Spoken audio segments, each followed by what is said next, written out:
So what is the biggest culture shock for you in Taiwan?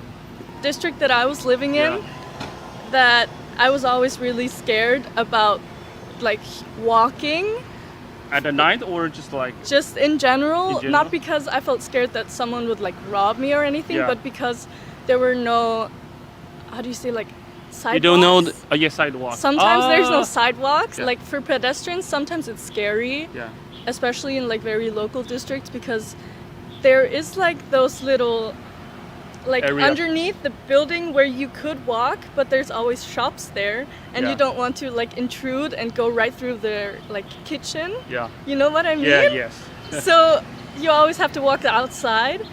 And then there's like motorcycles and cars coming, and there's cars stopping in that lane, so you need to go like around, and that was scary for me. So I think that surprised me a lot, I guess. Can you introduce yourself to the audience? My name is Romy. I'm 21. I'm from Austria, and I'm here because I have a friend from Taiwan, and I also learn a little bit of Chinese in university. I guess it's not your first time in Taiwan, right? It is actually. It is the first time. Taiwan. No. Oh, so what is your first impression of Taiwan? I didn't think that. Well, I've only been in Taipei for 2 days, and before that I was in Kaohsiung. And in Kaohsiung, I was surprised that many people were looking at me because I'm blonde and blue eyes and stuff like that. You look different. Yeah, I look very different. And I didn't expect that many people to be looking at me. I was thinking because in Vienna, for example, there's lots of tourists, and people just don't mind the tourists, they ignore them, and here it's very different. So you do feel like lots of stare in Kaohsiung, especially, or even in Taipei? In Taipei, I think not so much. It was like especially strong in Kaohsiung, and I think it's also the area that I lived in was also very local. So, very Taiwanese. Yeah. What about the cool places you have a visit in Taiwan? I think I have 2 favorite places so far. One of them was the Pier 2 in Kaohsiung. That was really cool. And the other one was I think it's called the Museum of Modern Arts in Kaohsiung. Yeah. I think with I have the never park. been there. There's a big park, and the park is really nice, but the museum itself is also super nice, and I didn't expect to see art that inspires so much here in Taiwan, because I think as a European, especially you are Austrian. And as I think we're very spoiled when it comes to the quality of our museums. So I was really, really surprised that I found so many great things here. Okay, so did you visit any places you think maybe it's good, but actually it's not so good? That's a tricky question. I'll have to think about that. I can't think of any. I liked everything so far, and because everything's so different, I think there's nothing that really disappointed me, because I didn't have like very big expectations or anything. I was just letting everything surprise me, and it surprised me. So Okay. So because everything is new to you, right? So what is the biggest culture shock for you in Taiwan?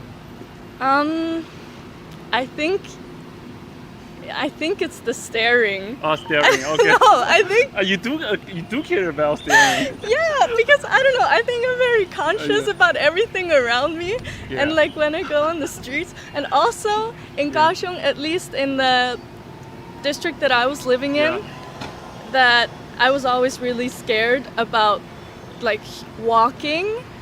At the night or just like? Just in general, not because I felt scared that someone would like rob me or anything, but because there were no, how do you say, like sidewalks? You don't know, sidewalks. Sometimes there's no sidewalks. Like for pedestrians, sometimes it's scary, especially in like very local districts, because there is like those little, like underneath the building where you could walk, but there's always shops there, and you don't want to like intrude and go right through their like kitchen.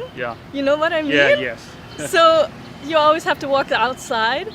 And then there's like motorcycles and cars coming, and there's cars stopping in that lane, so you need to go like around, and that was scary for me. So I think that surprised me a lot, I guess. Okay. You sound disappointed. No, I think, because, no, not disappointed, because everyone is different. Yeah. Have you ever been to any like Asian country before? No. So this is the first one. Taiwan is the first Asian country. Yeah. Oh, that's why you're so shocked. Probably. I don't know. I guess. Do you want to practice your Mandarin a little bit? 可以啊。可以啊。好。那你平常都怎么练习中文的？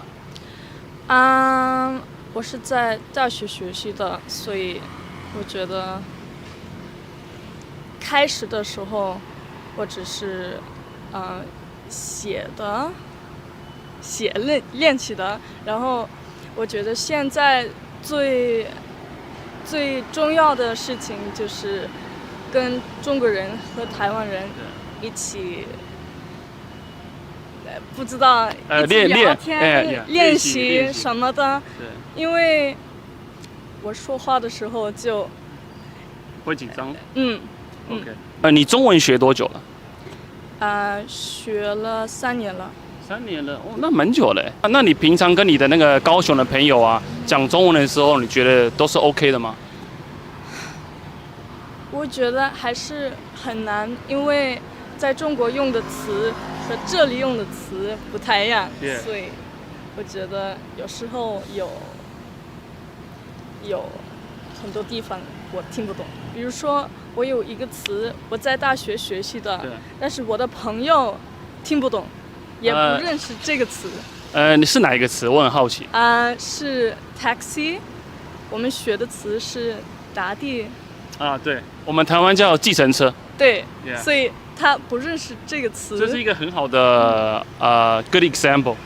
Also wondering, so once you speak Mandarin to the Taiwanese, especially local people, so what was their reaction? Do they feel really surprised about your like Mandarin ability, or they maybe assume like you are from China?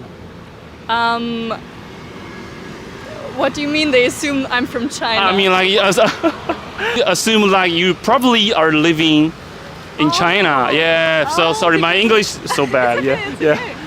Oh, so because my accent is Chinese. So I was wondering. So is anyone like? Actually, no one. Yeah. No one. They're usually always just very surprised, like wow, 你会说中文很好 something like that. But like, it's not. But that is a compliment for you. I mean. And I mean, I kind of expected it because I already talked to Chinese people in Austria. And they were always very like, wow, you speak great, even though I just say 你好吗 or something. But I think it's still really, really nice when you get compliments for your language, because it takes up a lot of courage to speak in a language that's so different from the one that you know. So I think it's really, really heartwarming to hear these compliments.